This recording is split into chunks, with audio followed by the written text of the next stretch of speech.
Hello and welcome to the channel. If you haven't done so already, make sure to like and subscribe. Now, Hyundai, they just made my favorite electric vehicle, the Ioniq 5. If you haven't seen my other videos, I recommend you go see it. Super psyched about the Ioniq 5. The price is not too outrageous. I definitely love the styling of the overall vehicle. Like the exterior looks absolutely amazing. The interior is less to be desired for me because I feel like the center console is just had like the two cup holders right there sitting up top, and then like this empty space right in the middle of the console. Yeah, just don't worry about that. Me knocking over some Legos, it's okay. They'll be all right. But anyway, let's go ahead and talk about the new Ioniq 5, the uh, the end version of it, which is going to be with more power. And anytime there's more power introduced on any kind of vehicles, but guess what? You have to pay that money. When it comes to power, you got to fork up some of that money. Because that's just how it is. Horsepower equals cash, cash money. So anyway, let's go ahead and cover this article. The new Ioniq 5 that's been spied over there in, I think it's the UK. Or I could be wrong because to me, honestly, all the license plate look very similar for the European markets. So if I am wrong and this is in the UK, I apologize. I don't know my license plate from the European countries. I just know the United States one because it's very obvious because I live here. But anyway, let's go ahead and cover the article and stop of none of these chit chat. Okay, so here we go. The overall look of the car looks to be about the same, but those sporty wheels, they look nice.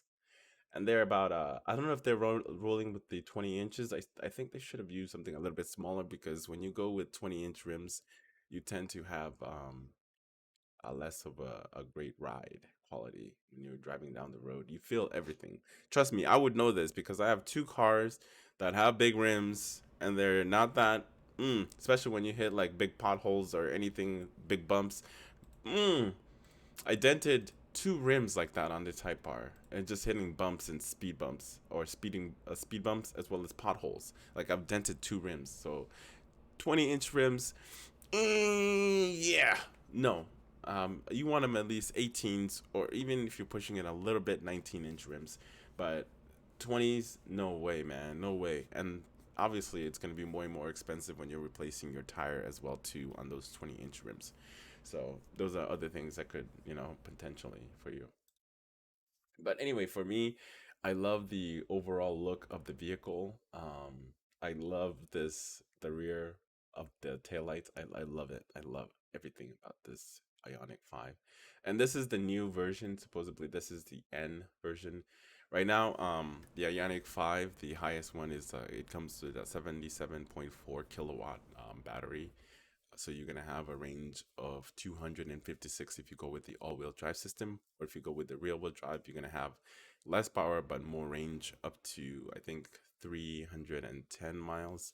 But don't quote me on that. I'm just going off of what I've seen roughly, and my memory ain't that great. I'll admit it. So I could be wrong or I could be off by a little bit. So forgive me for that. But anyway, it comes with the Ioniq 5, depending on which one you choose, whether you choose the rear wheel drive or the front wheel drive. I'm sorry, the rear wheel drive or all wheel drive because it doesn't have front wheel. Um, it comes with 320 for all wheel drive and 446 torque. And then the rear wheel drive one comes with a lot less power, but you're gonna get way more range. But this one right here, this is the N version that's supposedly getting tested, and it's rumored to have 576 horsepower, GT trim, bearing two cars, 600 horsepower roughly. Who really knows? This is just alleged. So it's gonna have way more power and hopefully more range too. Something to consider if you want one. It's not out yet. This is gonna be the GT version of it. Ionic already has, you know, just there's just four different trims roughly. You have your SE, you have your SLE, and then you have your limited. Well, I guess there's three trims. I lied. And then there's going to be one more trim lines, which is going to be the N, or even the GT line. is rumored to be coming on the Ioniq 5, because if you go to the Kia version, they already have the GT line on the Kia EV6, I think. The EV6 has a GT line, but the Ioniq does not have, and they're using the same platform. When I mean the same platform, I mean the same battery, the 77.4 kilowatt battery. Everything else on the powertrain is the same on both vehicles, but the only thing that's changed is just the way the car looks. The interior is a little bit different, completely different on both vehicles. But like I said, same powertrain. And the Ioniq just is missing that GT line, but they will be adding that later on this year, or if not, probably next year. And then they're going to be adding on the N version as well to give you even more power.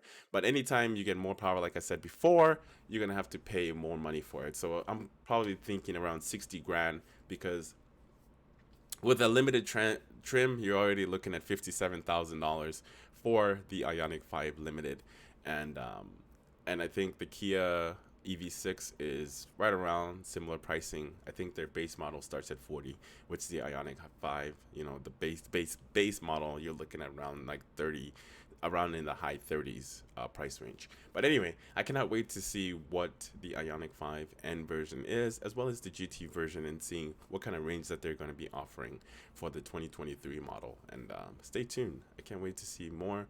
And if they work out all the kinks, maybe I'll probably have one in my garage. Who knows? You know, only time will tell, especially with these high ass gas prices. Unfortunately, they're forcing us to adapt to EV sooner than we wanted to, especially if you commute a long distance like I do for work. Uh, the EV definitely seems more sensible than gasoline engine when gas prices are around like $5 to $6, depending on where you live. In my area, they're still around the high fours, but if you drive around, you can find gas prices at reasonable prices, obviously. But if you're in LA, it's much higher. There's certain places that are even $6 and some change per gallon, which is just insane. I think if I was living in LA, um, definitely be worth buying either a hybrid or a full electric vehicles, because that would make more sense, especially if you're driving in the city. You're getting way more range in the city comparing to highway miles. But anyway, that's all I have to say. I know it was a mouthful of information, just trying to let you guys know that hey, Hyundai is it's making some moves, man. They're giving Tesla a run for its money. For me, I feel like they are, especially when it comes to their price, and you still qualify for that 7,500 rebate for the federal government, as well as your state incentives. You qualify for those as well too when you purchase these Hyundai's. Um, it doesn't qualify you when you buy a brand new Tesla. You don't get that $7,500 federal tax break. And another one that kind of looks at, obviously it just popped up is Fisker. I don't know a lot about the company, but I've heard some not so great things about Fisker. But anyway, their car too is looking interesting, and the price is pretty good too. So anyway, that's it. If you enjoyed, make sure to give it a like and subscribe if you haven't done so already, and you have yourself a very blessed day. Cause I'm out of here.